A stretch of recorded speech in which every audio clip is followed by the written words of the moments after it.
Hey, everybody. Welcome back. We are happy to be here watching the panels going down for the Esports tournament today with Game Gym.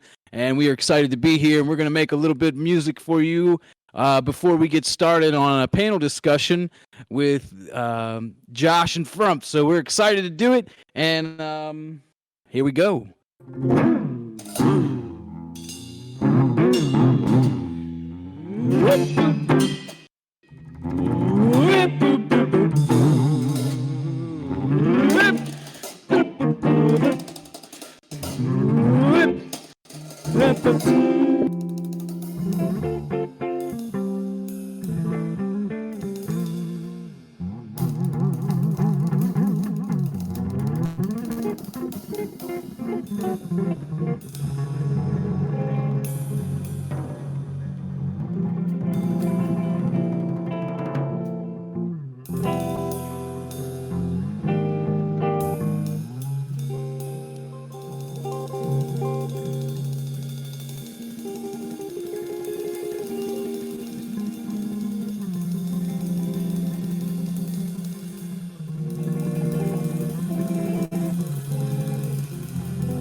Thank you, thank you. We are Dominic Fragment and Paul Murphy, and we are going to have a sit down here and have a chat with you guys about really the possibilities of human creativity and imagination and the role of those things in the progress of gaming, the progress of thought and concept and politics and science and art and music and culture and all the things. So we're looking forward to it. We'll see you in a few minutes.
Don't you hang up again, baby.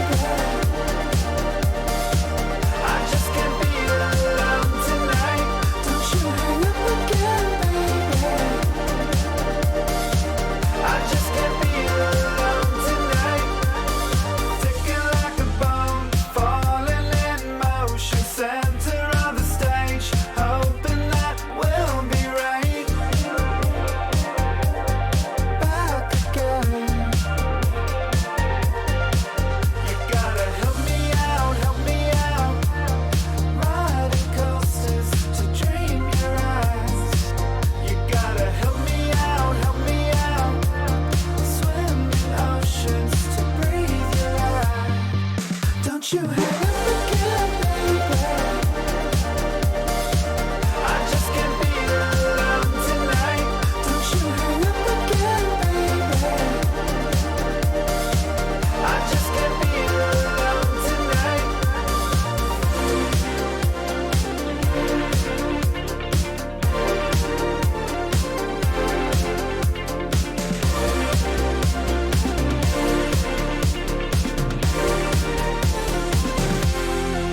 Don't you hang up again, baby.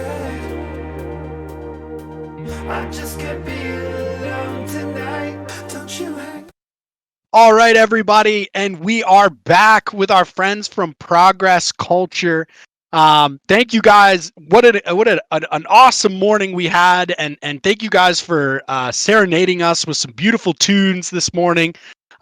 So this is entering into the kind of Q&A section of this this little panel that we have here. So we've heard your instruments speak, but we'd love to hear a little bit more about you guys. So could you guys intro yourselves for us and give us a little background on like how you got to this point and like kind of started to put together Progress Culture?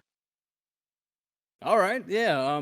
I'm Dominic Fragman, and I play the guitar, and I'm actually primarily a drummer.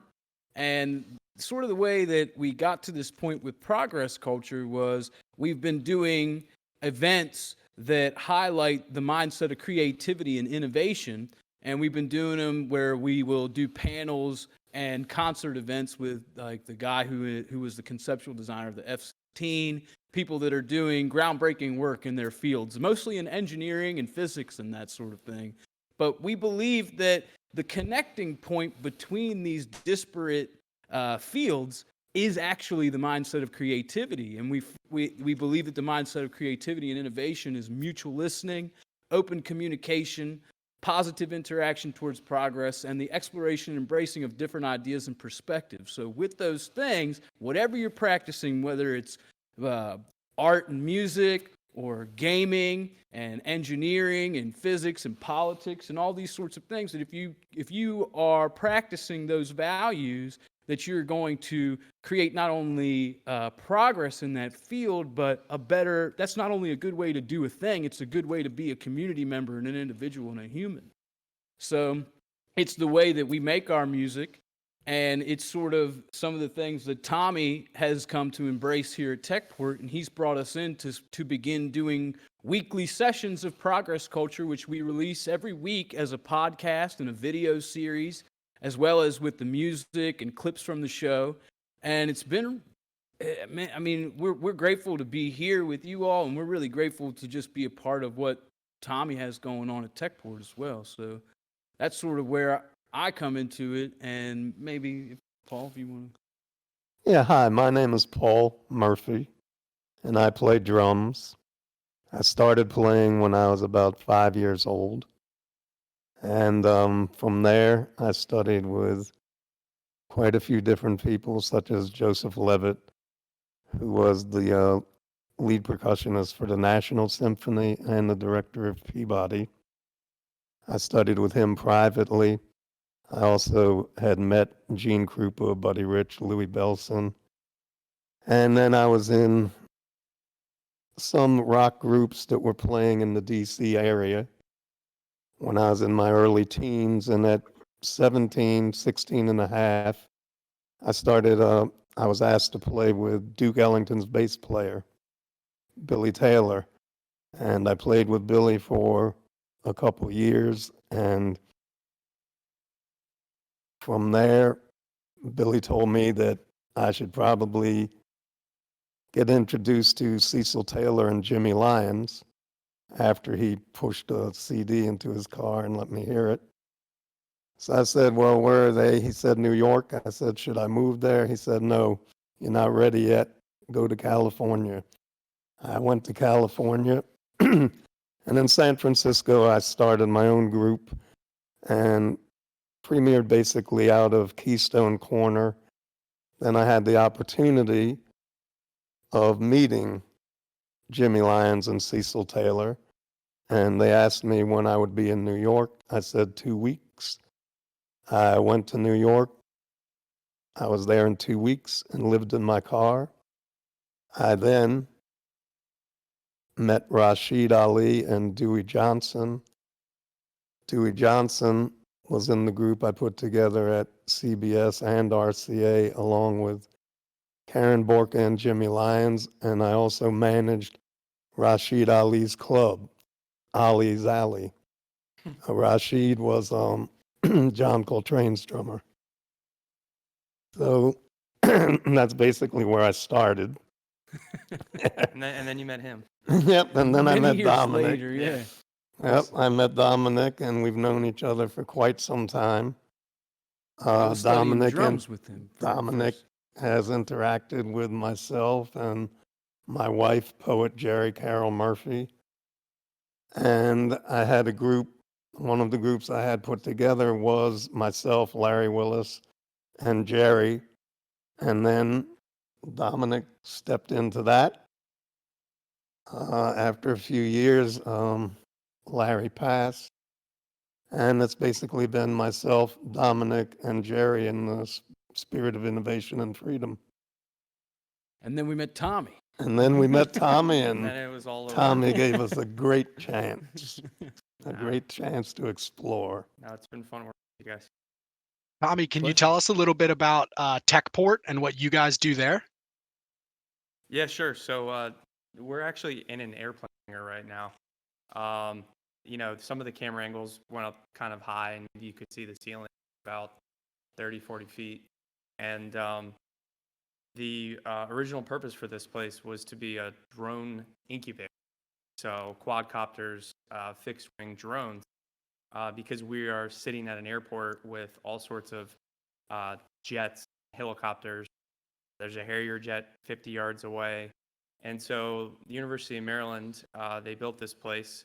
And really the hope was to help facilitate and grow drone companies. When I got here, I took a little bit of a different spin on this place. And I found these two. And I decided maybe that technology isn't all about robots and nuts and bolts. And sometimes it's about the way that people think and the creative people think, more importantly. And so I invited them to come and play here every week. Invited some other eccentric folks to come hang out. I myself, quite eccentric, as you can see. And what started to happen was the technology followed, right? So the creative people were kind of the foundation, and then the ideas and products came with it. So that's why I'm here, not because I'm talented at music whatsoever. But he is. No, maybe, but because I kind of was lucky enough to meet these guys, have them. That's amazing. Thank you, Tommy. Yeah, interesting journey. It's such a cool thing, and we're so glad to have met you guys, and what a cool background that you guys all have. And here we are sitting in an airplane hangar talking through Discord about creativity and gaming. Like what a world we live in, So I'm going to toss it over to my co-host, Andrew Frump, who's also in the call with us. And we're going to start getting into some of these questions. And, we're also going to take questions from chat. So if you guys have questions in the chat, let us know, and we'll toss it over to the Progress Culture guys. So Frump, take it away, brother. Yeah, surprise. I was actually here the whole time. So a quick question I have, actually, you guys seem to be very large proponents of creativity, especially through music. And how I see it in some ways is gaming is in fact either creating the game or using gaming, such as Minecraft or other creative based games, are used as a way to get other creativity out there. And it's newer in the world of creativity because there's been art, music, a lot of things that have been around for hundreds of years. Gaming is at the oldest, I think around 80, if you count some old military tech. But what is the biggest connection you guys could see between gaming and music, aside from just music being used to amplify a game? Sure. I actually I'll speak to that last point first before I go to in the other direction. But as far as music being used to amplify a game is actually how we sort of ended up in this position. Speaking with you guys and doing the esports and progress culture for the tournament and everything. Where we started with that was trying to explore possibility of being involved in live gaming events where we perform our music live for the game, because our music is completely improvised and it's based off of pure interaction. And I started to think it'd be really rad to put up a big screen of the people playing a game and start to improvise along and with what's happening in the game. And become a part of it. Yeah. So it's a more immersive experience. But that is not your primary question here, so we can come back to that if anybody's interested. But where I see the connection between gaming and music, especially in the way that we play, we totally improvised, is that there is so much improvisation in gaming because you're reacting to what's happening in the game, and it's not the same every time. Maybe when you were playing Mario and Pong and stuff, there were things that you could anticipate because the programming wasn't advanced enough. But as the programming advances, it starts to become more of an interactive, responsive experience. So you must be improvising because you can't make necessarily an exact plan for how you're going to execute during that gameplay, especially with multiplayer games and that sort of thing. And I think there's a lot of connection there. And what I like about music too is the possibility for it to match more and more human thought, how human thought is always changing and moving and evolving and assimilating. And I think this question that Ham the Pam has here, what type or how do you feel about virtual instruments being used? I think it's fine. I think it's cool that people are creating new sounds. I do find that virtual instruments have a more of a barrier between that stream of thought and the actual execution into the expression from what you're thinking to what you're playing on the thing. And it's the same thing too with video games. What you're thinking has to be able to come out and be expressed in your digits so you can, manifest action in your gameplay. It's funny because you guys said multiplayer gaming. Yeah. You're like multiplayer gaming while you're doing the instruments because you're actually improvising on each other. Yeah. Same thing. Absolutely. So, does that touch on what you were getting at? That actually does really well in terms of answering my question. Thank you very much. Right on. So let's go ahead and move on to another one in terms of writer's block as music artists. Understandably, as improv artists that I've seen so far, I don't know if there is writer's block. If there is, can you elaborate on it? And what would you guys do normally to get your creative juices flowing again?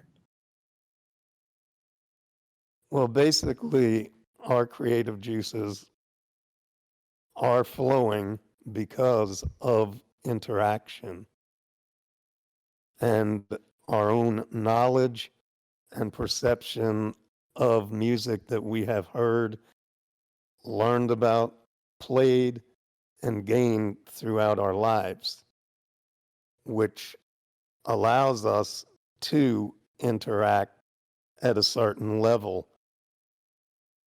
When we first started playing together, we were at, let's just say, a base level. And every time after that, it grew and it grew and it grew. and a more understanding of each other's knowledge and perception of music and where things could be going, leading, or even going against, brought you to a place where you were totally involved in basic spirituality and you were playing and not thinking about something like a written piece such as a Bach or a Beethoven, which are beautiful. But that has been done, and so we are trying to do something that, number one, hasn't quite been done, and number two, that is totally interesting to us and hopefully others. And we'd like to know other people's opinion of our sound. Well, let's team for esports where they can practice all day long, but then when they're in the real, they have to be able to say what their teammates in order for them to see. And that's Yeah. what you said about playing well. Yeah, I think that as far as a writer's block would be the closest thing that I can associate to in this particular practice is that you begin to explore spaces. Space is made up of vibration, and it creates escapes, landscapes, if you will. Spaces is the only way I can really explain it. But when you have explored a space and exerted the kinds of possibilities that you develop your own pattern. And when you start developing your own patterns, you might start repeating yourself or feeling a bit repetitious. And then the writer's block might be there, but then you break in somehow in, you discover a whole new space that feels and sounds completely different. And you begin to explore it and the possibilities. It's just like what you're saying when you're dealing with whether or not it's an esports team or a group of musicians or just out in the community as a human and interacting. Like, you are experiencing a myriad of possibilities of what can happen. And the more familiarity you have with those myriad of possibilities, the better you know how to assimilate with them. So the block of what do I say or what do I do or what do I play starts to be alleviated, and you can just flow. And that's really exciting. Yeah. Yo, Long, that's good amazing. answer. Hey, Tommy, real quick, can you pull the mic a little closer to your face? We just weren't some words when you turned your head we were missing. But Let me turn him so up. thanks, guys. So creativity is super important, and as we're talking about it, like I feel like it's what you guys do is super unique. Do you guys still, as musicians who have done this a million times, like, do you guys still get nervous about things? Like, do you still get those jitters when you're about to play? Like, do you, like, because I feel like a lot of us, and especially a lot of kids in our community, like you sometimes have to fake it till you make it, and kind of like put out that vibe of just kind of like, I'm gonna go into this thing with confidence and see where it goes. But could you guys talk a little bit as performers and people who have been on stage, 100 times, thousands of times? What's it like when you're trying to like calm your nerves, and what are the times that you get that, and what do you do to kind of like calm yourself down? They don't get nervous. I don't freak out. Lies. Yeah, I would say that I get nervous, and the way that I calm myself down is to just try to go into a complete space where I am totally thinking about music and the people that I'm surrounded with and the people that I love. And when I bring myself to a calm spot, then I can sit down, as nervous as I still am going to be. And on the first note of interaction, I'm totally off into that space of high concentration of how the interaction is going and how we're moving it forward. I when I think about getting nervous, I get nervous. I'm already nervous. No, I would tell you this: coming into a playing situation with someone at the level of Paul Murphy and Jerry Carroll Murphy and Larry Willis and those sorts of things, I'm in a situation where I'm almost in it for the first time at the highest level every time. And it's scary and it's exhilarating and it's all these things. And what I started to realize is that stress is more than just feeling scared. It's also being excited and happy. And you have to try to figure out a way to mediate those things. I mean, like today, this is our first time ever doing something like this. And we're excited and full of gratitude and also full of nerves that, how's this going to work out? Is it going to sound good? Is the camera going to work? All these things. And for me, the way that I sort of traverse that is I had to just shut off and start breathing real deep and go into meditation mode. So they had a guest on their show a couple weeks ago, Dr. Jared Weintraub, and one of the things that he talks about is getting in the zone or flow state, and actual nerves and being nervous is very healthy for performance, no matter what you're doing. The key is that you have to stay within a very narrow range, because if you're too nervous, your performance drops. But the ability to be somewhat nervous puts you in this level of it's called the reach, like a reach goal. You're reaching, but you're not overreaching, and that actually elevates your performance. So for my 2 cents, public speaking, that's usually what I have to do that makes me nervous. Yeah. And the truth is, if someone tells you they're not nervous when they're performing, they're 100% lying. So the best thing you can do is acknowledge you're nervous and just kind of embrace it, but then also don't let it control you. Learn how to navigate. That's right. Well, I'm very glad I'm not the only person nervous here. Right on. So in that case, let's go ahead and ask you a new question. This one's based either on music or however you want to feel it. And this actually is pointed at all of you. I would very much appreciate it if everyone answered this individually. Who was your biggest influence in music, in whatever topic you want to live? You could even give me who was your biggest influence in the way you live your life right now. I just want to know who you would credit to be your largest influence. My largest influence in music would be Jimmy Lyons. My largest influence right now in life at 71 is my beautiful wife, Jerry, our children, and our family.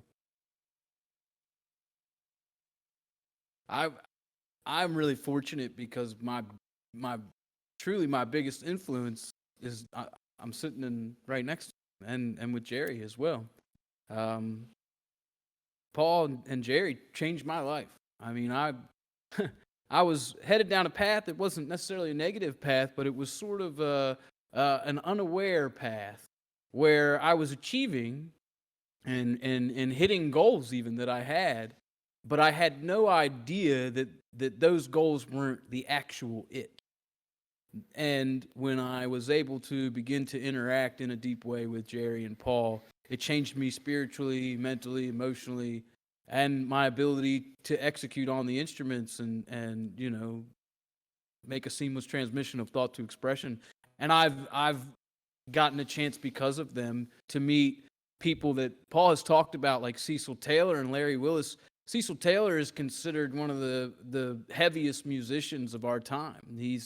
The last time that I saw him before he died, the brand new Whitney Museum in Manhattan that they just built a few years ago was dedicating the entire 5th floor to Cecil Taylor. And I was there with him for the whole thing. And doing things like that have been a huge influence on me and have mostly been facilitated by Paul Murphy and Jerry. Well, since Paul stole my answer of my wife and my beautiful child, I'll have to come up with a new one. I'm going to give you my completely non-politically correct answer. My biggest influencer is plural, and it's haters. Haters, haters, haters. I don't know what it is about me. If someone tells me I can't do something or tries to stop me from doing something, it just lights a fire. And there's nothing that I want to do more than prove people wrong. And I don't say that in a negative way because I don't want to hurt anybody. What I want to do is show people that things that they say are impossible or that they want to make impossible are in fact achievable.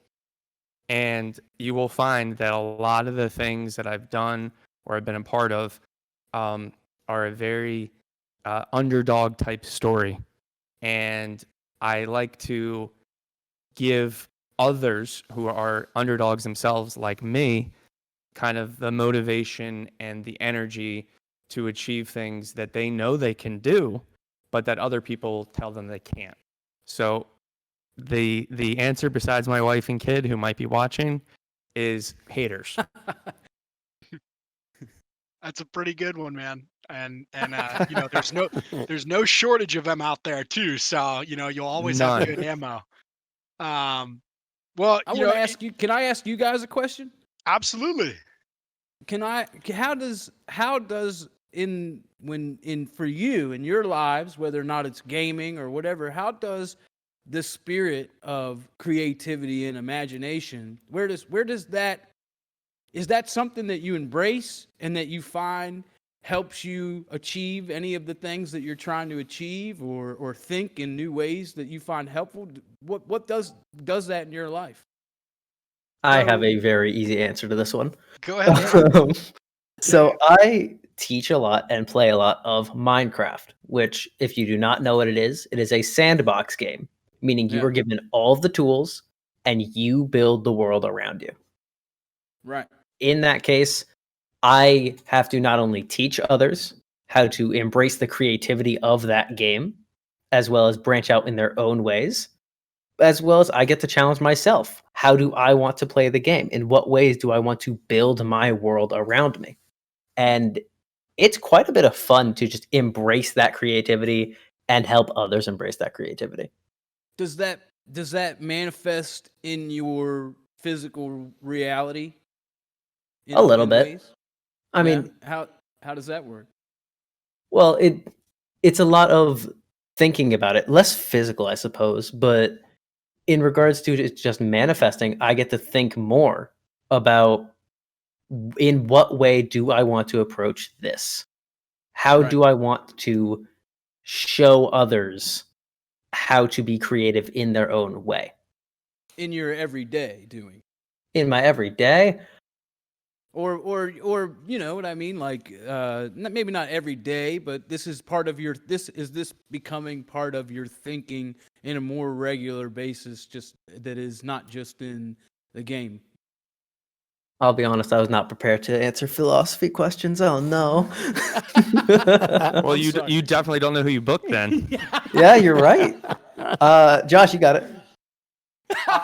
Well, so let me touch on the first part of that, and then I'll touch on the second part. But Yeah.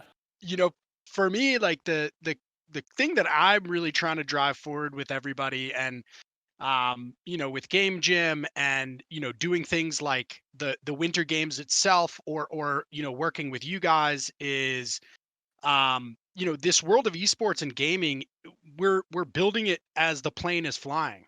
It's incredibly new, and you know, there's so many opportunities. I was blown away when I looked around in the industry, and I was like, no one's doing something like Game Gym. So I'm going to do that. And in the same way that like what you guys are doing is completely unique. And what I think I try to do as much as I can is show our kids and the people who come through our Game Gym community that, you know, you're limited by your own creativity, and that, you know, like if you can see it, like, you know, like you can make that happen. And Yeah. you know, there's so many careers now that like you could have a career in video game design. You could be a voice actor. You could be an on-air analyst. You could be a commentator, like these guys who are going to be commentating Overwatch next. Like there's so many opportunities, and some of these opportunities don't even exist yet. It's you have to drive them forward. And so I want people to, look at their future and be creative about their future paths and point themselves down roads that may not feel a certain, like, may not be traditional, but if you follow your passions, if you follow the things that are important to you, you'll find a way to make that work. And I think that that's why I love that you guys are on. The Winter Games itself is a new thing for us. Game Jim's a young company, and the more that we could show people, like, you could be creative, you could create, you could manifest. I love that word. Then you can manifest that next thing, whatever it may be. So that's kind of like, I'm really trying to push it forward to our kids so that they can open up their minds to the next things. Man, that's Yeah. really exciting. What I sort of one of the things that I'm sort of grabbing onto from what both of you have said about that question is that how new this gaming industry is, and when things are new, there's a lot of opportunity, and there's not what I call the spostas. Actually, I stole that from The Simpsons.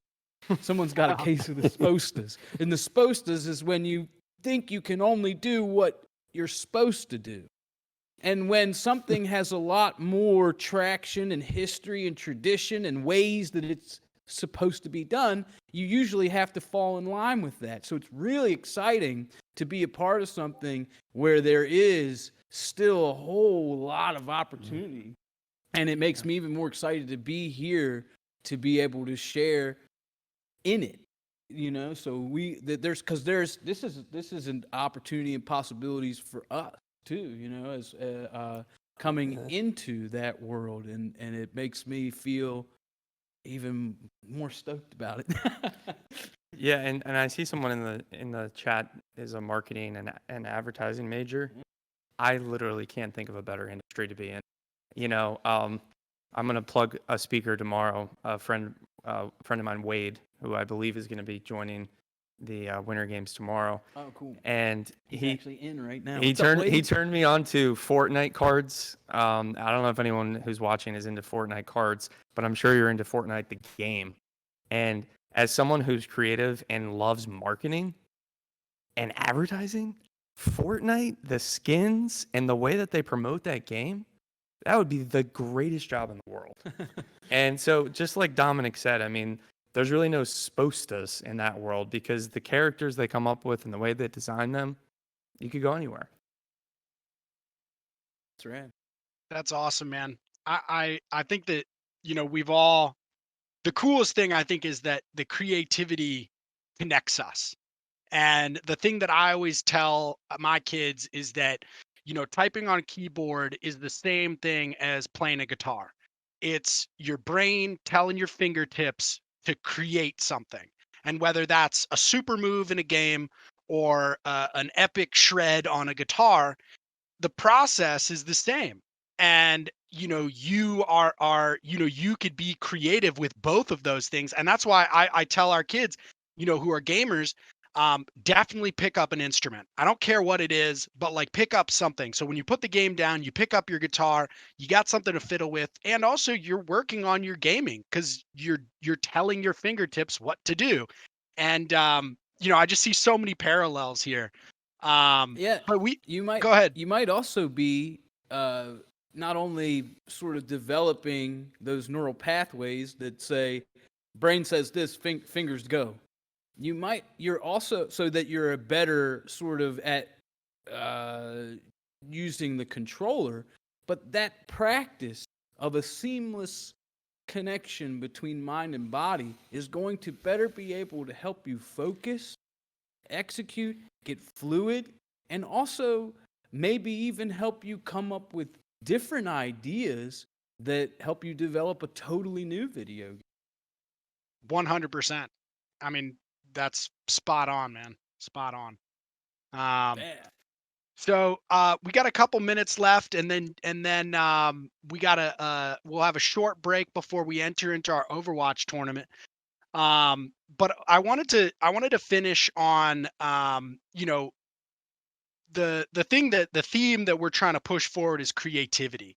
And you know, what are some of the things, or what are some of the ways that you guys have you know, I think um pushed past the initial parts that are hard when you're doing something new. So, for example, when you start a new game, you lose a lot because you don't know necessarily what's going on, and you're not and you're not very good at it, and then you get better. In the same way that, like, when you pick up a guitar, like, you're not really great at it. You only have a limited amount of chords or whatever, but the more that you play it, more opens up to you. And that's like such a wonderful thing about both gaming and music.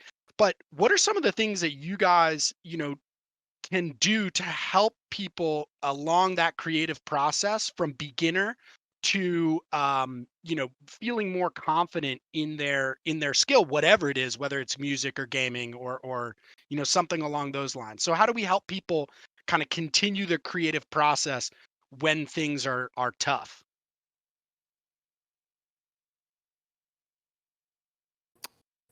Paul's got it. I would I would say just to help them to recognize that they need to be not only positive but happy in what they're doing, and that the shortfalls or the hard parts, they're going to happen all the way through life. But if you can think your way through them without getting real nervous and without getting too upset, you will be able to remain not only a quantum learner, but you'll be able to also be happy and interact with others and interface with others. And the more of that type of interaction that takes place, the better humanity will be. So I'll piggyback that. So interaction with humanity in whatever form it is, whether it's online, streaming, in person, that's where most of creativity comes from. A lot of individuals get credit for being creative thinkers, and that's a very individualistic attribute, right? Like, oh, you're creative. When the reality is that person isn't creative. They're just probably pretty good at working with other people. And then it just looks like they're creative because they're surrounded by others who are helping them think together as one. And if you want to remain creative, and how do you get past that, as Josh was asking, you got to just rip the Band-Aid off. You can worry about being perfect later, but in the beginning, you just got to go for it. I think those things are true. And I also think that one of the things that I try to do, whether or not it's a 5-year-old or a 50-year-old, if they come to me and they're interested in music, or we just happen to find ourselves in a situation where there's music about and they want to try it, that I do my best, even if they've never played before, to help to play with them in a way that makes them feel like it's going well. Because feeling is understanding. Wait, you said you did that with 5-year-olds? Well, yeah, like Because you take did a that with drum. me 2 weeks ago, by the way. Yeah, right. Dude, when you could, but and how did it feel? Good. It worked. Yeah. So if you can remember the feeling of it feeling like it's going well, Yep. you'll work towards that as opposed to bogging yourself down with cumbersome supposed to. This is what this means, and I have to know what it means in order to do it. The description is only a description of the phenomenon. The phenomenon does not require a description. So if you can feel it, and feel the passion for it, then you will stay probably motivated, you know? And I think that a big part of that is also stay curious, insatiably curious. Find inspiration and things. that are totally disconnected and unrelated, and they're not disconnected and unrelated. And you'll bring them in, and you'll find things about them that inspire you to keep going or go anew. I love that. Thank you guys so much. I feel like the two things that just to kind of summarize what you guys were saying there, like one is having a great community, a great support system, a great other people to help your creative juices flow. And then also to put yourself out there. I think that when you do that, you tend to get rewarded for your bravery. And I think that that's a really wonderful thing as well. Yeah. Well, just to wrap up, thank you guys so much. Can you give us a little bit of what you guys have upcoming, and how we could follow along with you guys through your different shows and everything you guys have going on? Sure. We do new episodes of Progress Culture every week where we speak with different folks from physics and aviation and different engineers and all kinds of stuff. We have people that do permaculture and food abundance that come on and speak, different unconventional ways of doing type of folks. Every week we record new episodes right here in the Techport hangar, and we release them as a podcast on Spotify and Apple Podcasts, and we release them as a video series on YouTube. And you can find all the connects to the Instagram, the Facebook, the YouTube, etc. on www.progressculture.org. And we post about six different videos a week of varying material and music. So that's where we're working right now, and we're looking forward to doing a lot more with the gaming folks. So Awesome. Thank you guys so much. Thank you, Dom. Thank you, Paul. Thank you, Tommy. Thank you, Techport. Thank you, Progress Culture. It's really awesome to have you guys. Hope you guys have a great rest of your night, and we'll definitely see you guys jamming soon. So be thank well. you. We'll see you guys. We're going to take a quick break, and then we're going to come back with our Overwatch tournament. So don't go away. Nice. We are getting into the competition here, and we're going to be joined by general manager for the Washington Justice, Aaron Heckman. So we've got a really, really great rest of the show going on. So don't go anywhere. We'll see you guys right after the break. Thanks, Josh. Thank you. Thank you.